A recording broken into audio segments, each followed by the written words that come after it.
Okay,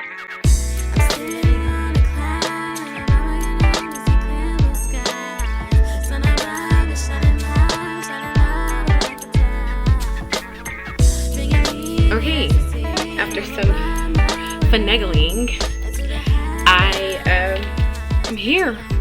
My goal. So it was important for me to get this recorded just kind of as an introductory episode, because I've had this vision placed on my heart and in my mind about starting a podcast on my own. For all of you all who do podcasts, y'all know how daunting that is.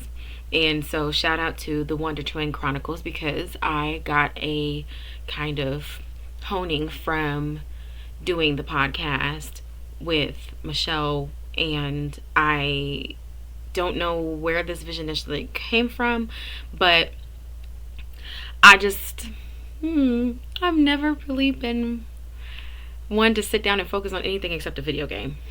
So this is the Creatively Gluten-Free podcast, and the reason that I am naming it that is because I, as many of you know, also do music and entertain, and I'm theatrical. So in the entertainment space, that is me as LaDawn. But I also have never been able to eat gluten, and because I've never been able to eat gluten, I'm talking since birth. I'm in my 30s now. I have so much experience growing up navigating the 90s and into the 2000s and the changes in food availability along the way. And now that I have been accepted into Ramped, recording artists and music professionals with disabilities, I am starting to find my footing in talking more about the fact that I live with severe food allergies. And so to give a little bit of background, I was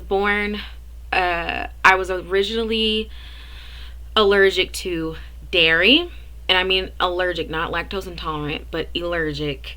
And then I also was allergic to strawberries, anything in the strawberry family. So anything that had seeds, any berry that had seeds on the outside. Also, I could not eat kiwis. It made my tongue go numb and I got itchy. It was horrible.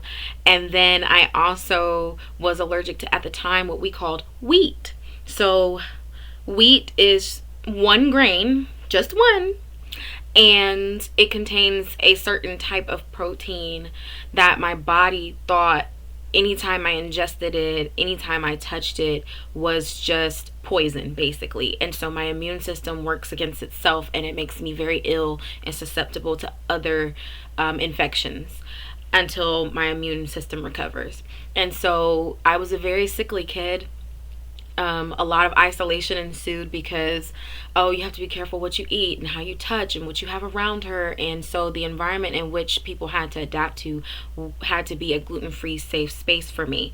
I am so severe that I can't even smell like flour flying, pasta cooking on the stove, anything. If it's vapor, if it's physical, the physical product, even certain skincare and hair care products I couldn't use until they made them gluten-free. So it's intense, and it's been a time, but as I've gotten older, clearly she ain't missing no meals. And so I am excited because as I started traveling more, that was something people always told me that I wouldn't be able to do, is travel. What are you going to eat? What happens if you get sick? Things like that. Let me tell you, God be knowing what he doing. And so that's not my truth anymore. And so in my travel adventures, I also tend to scope out gluten-free food and gluten-free restaurants, and I love it. I'm such a foodie, and I do realize that it can, be daunting for a lot of us, but I'm so happy that I grew out of some of my other allergies so that I can enjoy and not have so much anxiety surrounding food and food experiences. So I'm excited to start this podcast. I'm excited that I got my webcam. My setup is not necessarily the best right now, but I'm so excited because I get to talk about things and share information. And so one of the things that I really, really want is for you all to ask me questions. And I I don't know. I'm so excited. And I know I did a poll back in 2020 if I started a channel for gluten free, would people be willing to tune in? And I got so many yeses. And as life would play out, I now have the space to be able to focus on it along with doing my music. So the creative part in this, maybe I might cook. Okay, don't tempt me.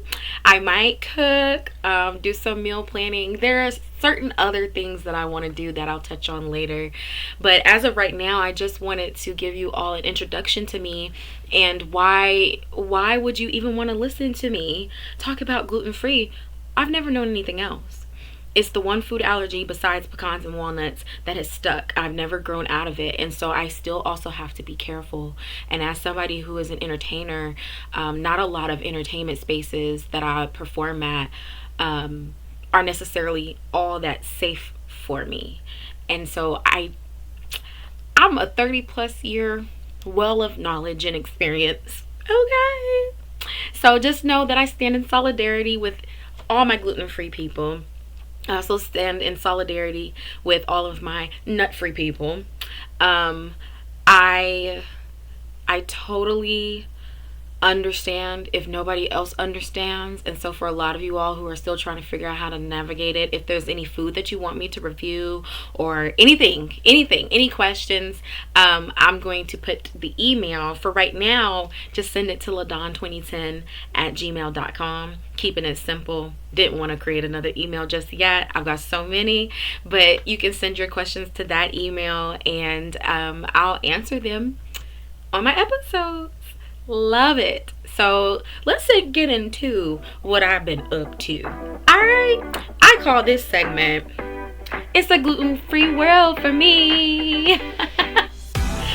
So what does that mean? Well, it means that not necessarily that the world itself is gluten-free. It's just there's so many more options. So when I travel outside of my state, I tend to have such a good time with food because there are so many other places that whole entire restaurants are completely gluten-free. So the thing that I want to talk to you all about is my recent trip. So I went to New York City last month. I got invited to a ramped event at Live Nation headquarters in Manhattan. And of course, Manhattan is where all the artsies and all the creatives go. It was a time, it was a vibe. I'm trying to figure out how to change my zip code, okay?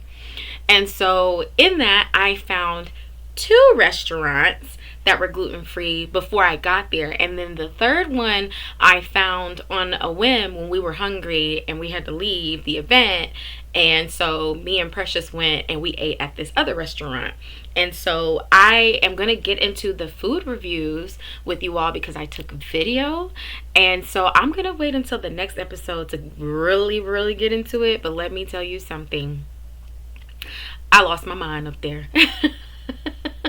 So I'm glad I walked everywhere, most everywhere, because I had to burn some of those calories off. Okay, so I'm excited that I was able to find, 3 restaurants, and that's just what I had time for. I was only there for 2 days. I was only there for 2 days, and so, or more specifically, 2 nights. So I didn't really have a lot of time, and most of it was focused around the indie music week event that I was going to. So I didn't really have a whole lot of time to spend, but I found so many restaurants, and that was just the 3 that I had time to go to.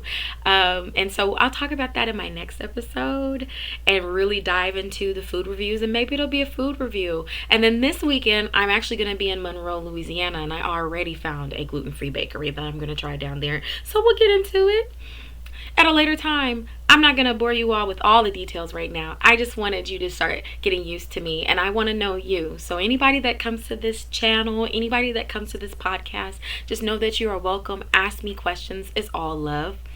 And so, yes, I went to New York City, your girl. Okay. And it was amazing. It was amazing. Very busy city. Beautiful city.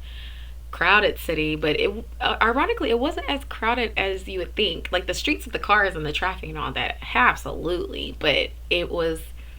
And then I made it to Times Square as well. So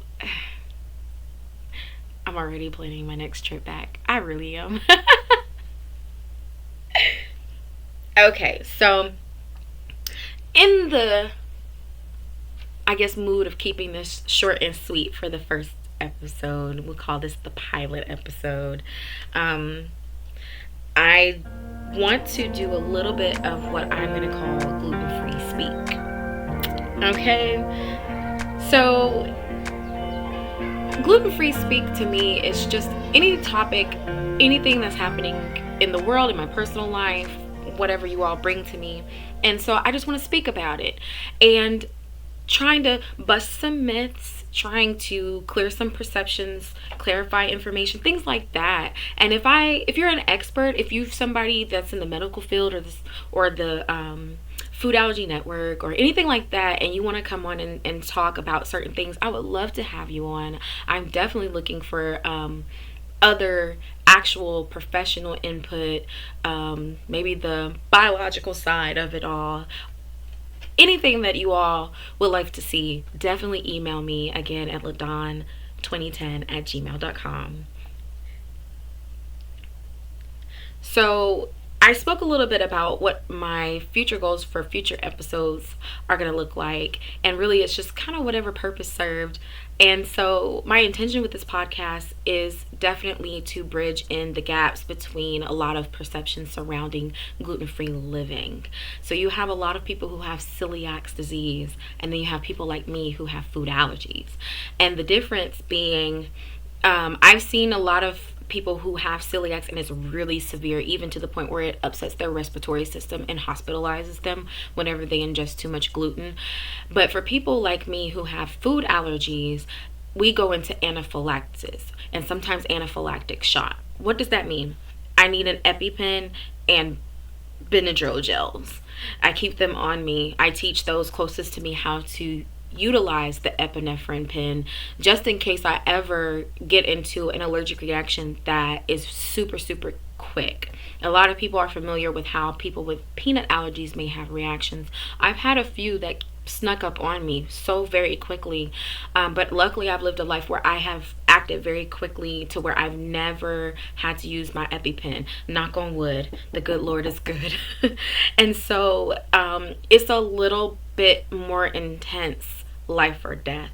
So what does that mean? I have to worry about contamination a lot, cross contamination. Even in the dating scene, if somebody eats something that has the allergen in it and then wants to kiss me, like you have to be very mindful of how it's a lifestyle requirement. It definitely is. Even certain foods, like opening certain bags of or packages of foods that have gluten in them, I can't be near. If I smell it, ingest it into my system, my body goes into overdrive. And so I always have to be aware to the point sometimes where I feel like I'm being rude almost, because I can't, because there's so much anxiety surrounding if I slip up and let my guard down this one time, is this going to cost me my life? And so it's easy, because I'm typically a joyful person, to kind of forget that I have this disability that I live with and walk through every day. And so that's one of the gaps that I want to bridge in having conversations about this. For all of you all who are my celiac friends, I see you. I love you. I envy you, because sometimes you all eat the thing that you haven't been able to eat in a while, and I'm just like, I couldn't even taste it. If I put it in my mouth, I eventually, this is just, it's not gonna happen. So I can't even chance things like that, or take charcoal pills and eat the thing. I mean, I've even caught hives from biscuit steam cooking in the oven. That was a new experience. Like, that was crazy. And my brother felt really bad, and I did too. But I broke out in hives all over my face from where the steam touched me. So mine is so severe that I mean, again, it's life or death for me. So that's one of my biggest intention with this podcast. But I also want to center it around music as well. So you'll hear some of my Arkansas artist friends or my ramped music friends in this podcast. You'll hear their music, and I'm so excited about that because music is the thing that helps me stay sane in a lot of situations besides computer games. And so, again, I want to hear from you, input, um, questions, anything that you want me to research, touch on, follow up on. Please let me know, baby. It's you and me. I'm here for you. Okay. So, yes, I have not decided how long the seasons are actually going to be. Like, how dedicated am I really? Yeah. So we'll just play it by ear. But as I'm getting more out here in the music community, making new friends, networking, booking things, I am going to work to fit it into my schedule. So uh, right now, I'm just gonna keep it open, and I can't wait to meet you all. I can't wait for this to, I hopefully help somebody, even if it's just one person. And again, suggestions, meals, budgeting. I mean, I'm really working at mastering health and fitness as well with gluten free living, and I do realize the cost of everything is going so far up, but we're gonna get through this. And hey, life is beautiful. I'm just a girl living gluten free. So I love you guys. Thank you so much for tuning in, for even giving this your attention. If I said something that resonates with you, if this whole vibe is something you want to catch, please like and share and tune in for my next episode on Creatively Gluten Free Podcast. It's your girl LaDon signing out.